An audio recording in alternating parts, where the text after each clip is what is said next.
Hi, what up, BioNews, it's a news team dedicated to covering disease epidemics. I'm Chan, and I'll be your host today. I'll have chapters in the description and on the video itself if you came here for a particular thing. I also have closed captions, so if I'm hard to understand, closed captions will be on this video, so turn those on. Kicking this off with the ongoing Ebola outbreak in the Congo and Uganda.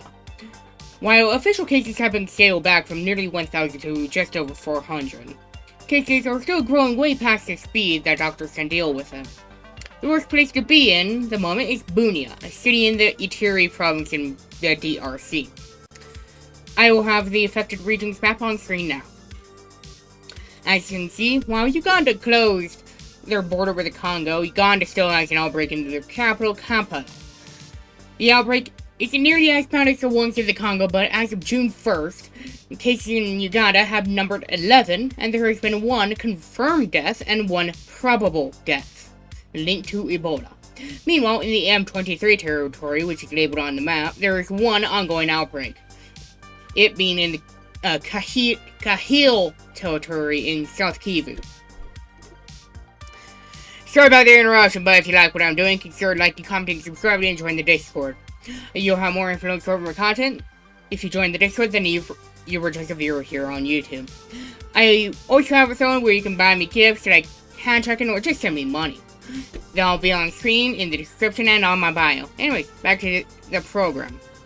For what you came here for. What are the chances I think Ebola will turn into a major pandemic like COVID-19?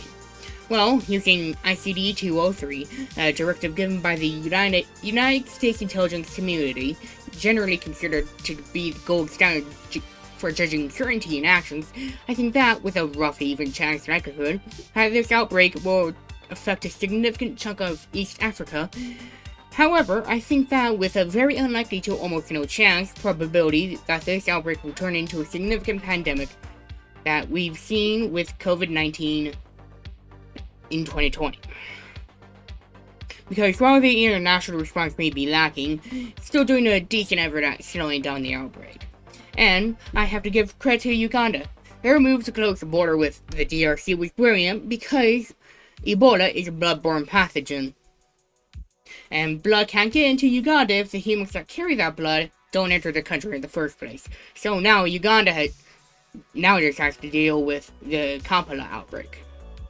If you made it this far, you probably like what I'm doing, so you should consider liking, commenting, subscribing, and join the Discord.